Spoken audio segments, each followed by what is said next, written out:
நாம் எல்லோரும் சேர்ந்து இந்த நேரத்தில் ஒரே ஒரு முடிவோடு அமர்ந்திருக்கின்றோம். 2026 இந்த தீய சக்தி திராவிட முன்னேற்ற கழகத்தை துடை தெரிந்து வீட்டுக்கு அனுப்ப வேண்டும் என்கின்ற முடிவில் இருக்கும். நம் கண் முன்னால் இருப்பது ஒரே ஒரு இலக்கு, வேற எதுவும் கிடையாது. அந்த இலக்கை நோக்கி போகும் பொழுது கொஞ்சம் ஸ்பீட் பிரேக்கர் வர சகஜம்தாங்க.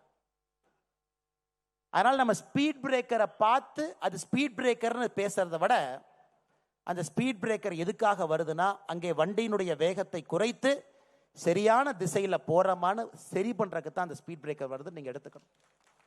ஏன்னா ஒரு கூட்டணியோடு இருக்கின்றோம், ஒரு பலம் வாய்ந்த கட்சியோடு தேசிய ஜனநாயக கூட்டணியில் அவங்க இணைஞ்சிருக்கிறாங்க. நிறைய சிறிய கட்சிகள் பெரிய கட்சிகள் எல்லாம் அந்த கூட்டணியில் இருக்கிறாங்க. அகில இந்திய அளவில் நம்முடைய பாரத பிரதமர் ஐயா நரேந்திர மோடி அவர்கள் தேசிய ஜனநாயக கூட்டணியை வழிநடத்துறாங்க. நேற்று நம்முடைய உள்துறை அமைச்சர் அமித்ஷாஜி அவர்கள் சொன்னது போல, தமிழகத்தில் தேசிய ஜனநாயக கூட்டணி அனைத்து இந்திய அண்ணா திராவிட முன்னேற்ற கழகத்தினுடைய பொதுச் செயலராக இருக்கக்கூடிய அண்ணன் எடப்பாடி பழனிசாமி அவர்கள் தலைமையில் 2026 சட்டமன்ற தேர்தலை சந்திக்க இருக்கின்றோம். அதையெல்லாம் நாம் உணர்ந்திருக்க வேண்டும். எந்த திசையில போறோம், எந்த பாதையை நோக்கி போறோம். ஏன்னா இன்னைக்கு நமக்கு இலக்கு தெரியும், திராவிட முன்னேற்ற கழகத்தை வீட்டுக்கு அனுப்பணும். இலக்கு சரி, பாதையும் சரி. இன்னும் 9 மாசம் எந்த பாதையில போக போறோம், தலைவர் கிடைச்சிட்டாங்க, அந்த பாதையில் நம்மளை கூட்டிட்டு போறாங்க. இலக்கும் தெரியும், பாதையும் தெரியும். பயணிக்க வேண்டிய தொண்டர்கள் நாம் எல்லோரும் இங்கே அமர்ந்திருக்கின்றோம். அருமை சொந்தங்களே, இன்னும் ஒரு 5 நிமிடத்தில் இந்த அற்புதமான 4 ஆண்டுகளாக உங்களை எல்லாம் வழிநடத்துவதற்கு ஒரு பெரிய பாகியம் எனக்கு கிடைச்சிச்சு. இந்த அற்புதமான கட்சி அக்கா தமிழிசை சவுந்தரராஜன் அவர்கள் நான் பொறுப்பேற்கும் பொழுது ஒரு வார்த்தை சொன்னாங்க, தம்பி இந்த கட்சிக்கு ஒரு ஆத்மா இருக்குதுப்பா. எந்த நேரத்தில் எந்த தலைவன் இந்த கட்சியை வழிநடத்த வேண்டும் என்பதை அந்த ஆத்மா சரியாக புரிந்து கொண்டு அந்த நேரத்தில் அந்த தலைவனை அந்த கட்சி தானாக தேடிக்கொள்ளும் என்கின்ற வார்த்தையை நான் பொறுப்பேற்கும் என்று அக்கா தமிழிசை சவுந்தரராஜன் அக்கா சொன்னாங்க.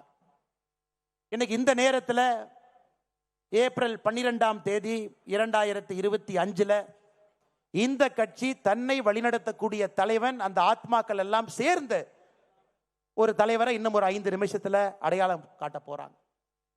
அன்பு சொந்தங்களே, உங்களை எல்லாம் வழிநடத்தியது ஒரு பெரிய பாகியமாக நான் கருதுகின்றேன். வாழ்க்கையில் எத்தனையோ விஷயங்கள் நாம் செய்தாலும் கூட பாரதிய ஜனதா கட்சியினுடைய ஒரு தொண்டன் என்பது என்னை பொறுத்தவரை ஒரு உச்சகட்ட பொறுப்பாக எப்பொழுதும் நான் சொல்லுவேன்.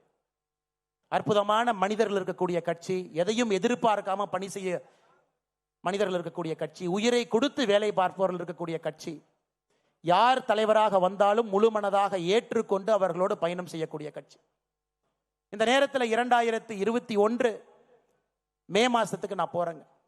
அண்ணன் முருகன் அவர்கள் பாரதிய ஜனதா கட்சியினுடைய தலைவராக இருந்து நம்மை வழிநடத்தி 4 சட்டமன்ற உறுப்பினர்கள் அளித்துவிட்டு ஐயா நரேந்திர மோடி அவர்கள் என்னுடைய மந்திரி சபையில முருகன் அவர்கள் இருக்க வேண்டும் என்று அழைத்துக் கொண்ட பொழுது அந்த பொறுப்பை முருகன் ஐயா எனக்கு கொடுத்தாங்க. ஒரு ரிலே லேஸ்ல முன்னாடி ஓடுறவங்க அந்த பேட்டரை என் கையில கொடுக்குறாங்க.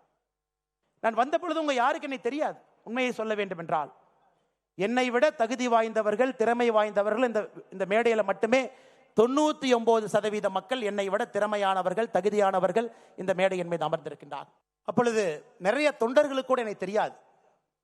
பாரதிய ஜனதா கட்சியினுடைய ஒரு அடிப்படை உறுப்பினராக சேர்ந்தவுடன் இந்த கட்சி இத்தனை தலைவர்கள், திறமையானவர்கள், தகுதியானவர்கள், என்னை விட எல்லா விதத்திலும் மேலே இருப்பவர்கள் முகம் சுளிக்காம எதையும் பேசாம அந்த பொறுப்பை கொடுத்து விட்டு தொண்டர்களாக என் கூட நின்னாங்க. அதை விட பாகி என்ன இருக்குங்க? பொன் ராதாகிருஷ்ணன் ஐயாவை போன்றவர், இதற்கு முன்பு இருந்த மிகப்பெரிய தலைவர்கள். ஒரு வார்த்தை சொல், அரசியல் அனுபவம் கிடையாது, அவர்களுடைய வயதுல பாதி வயது எனக்கு சில பேர் தொடர் இருக்கும். அப்படிப்பட்ட அற்புதமான மனிதர்கள் இருக்கக்கூடிய கட்சி இன்னைக்கு நாம் எல்லாம் ஒன்றாக இணைந்து ஒரு மனதாக முழு மனதோடு அவருக்கு பின்னால் அணிவகுத்து ஒரு படையாக நின்று 2026 தேசிய ஜனநாயக கூட்டணி ஆட்சியை கொண்டு வருவது மட்டுமே ஒரே இலக்காக நாம் நின்று கொண்டிருக்கின்றோம். அருமை சொந்தங்கள், இன்னைக்கு நம்முடைய புதிய தலைவராக நேற்று வேட்புமனு தாக்கல் செய்து அதை ஐயா கிஷன் ரெட்டி அவர்களும் ஐயா தருண் சுக் அவர்களும் அந்த வேட்புமனுவை ஆராய்ஞ்சு பார்த்துட்டு சரியாக இருக்கிறதாக தேசிய தேர்தல் அதிகாரி ஐயா லக்ஷ்மண் அவர்களுக்கு சொல்லி நம்முடைய தேசிய தலைவர் எல்லோருடைய அனுமதியை பெற்று இப்ப நம்முடைய புதிய தலைவராக சட்டமன்ற குழு தலைவர் அண்ணன் நயினார் நாகேந்திரன் அவர்கள் பாரதிய ஜனதா கட்சியினுடைய புதிய தலைவராக நம்முடைய கட்சி அவங்க அறிவிக்குது. அண்ணன் தருண் சுக் அவர்களும் கிஷன் ரெட்டி அவர்களும் ஐயா அவர்களுக்கு அந்த சான்றிதழையும் அவர் வெற்றி பெற்றதற்கான அந்த சான்றிதழை கொடுக்க வேண்டும் என்று அன்போடு கேட்டுக்கொள்கின்றேன்.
நம்முடைய புதிய தலைவராக நம்முடைய மாநில தலைவர் ஐயா நயினார் நாகேந்திரன் அவர்கள் தேர்வு செய்யப்பட்டிருக்கின்றார்கள். நம்முடைய மாநிலத்தினுடைய பொறுப்பாளர் அண்ணன் சுதாகர் ரெட்டி அவர்கள் கட்சியினுடைய உறுப்பினர் துண்டை அணிவித்து திருப்பதி ஏழுமலையானுடைய பிரசாதத்தை அளிக்க இருக்கின்றார்கள். அவருடைய பயணம் வெற்றிகரமாக அமைய வேண்டும். இந்த கட்சியை சிறப்பாக அவர் வழிநடத்தி 2026 தேசிய ஜனநாயக கூட்டணியுடைய ஆட்சி அவர் ஆட்சி மன்றத்தில் அமர வைக்க வேண்டும் என்பதற்காக பிரசாதத்தை கொடுக்க இருக்கிறாங்க.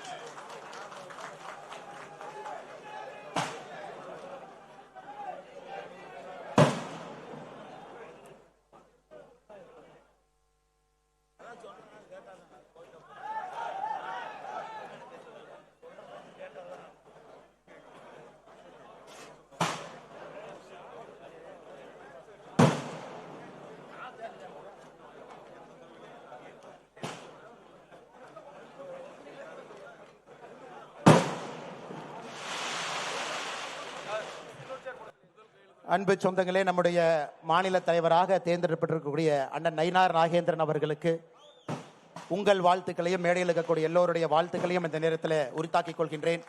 எல்லாரும் எந்திரிச்சு நின்று கரகோஷத்தோடு அவரை வரவேற்று அவருக்கு ஆதரவளிக்க வேண்டும் என்று அன்போடு கேட்டுக்கொள்கின்றேன். பாரத் மாதா கி, பாரத் மாதா கி, வெல்க வெல்க வெல்கவே, வெல்க வெல்க வெல்கவே, பாரத் மாதா கி.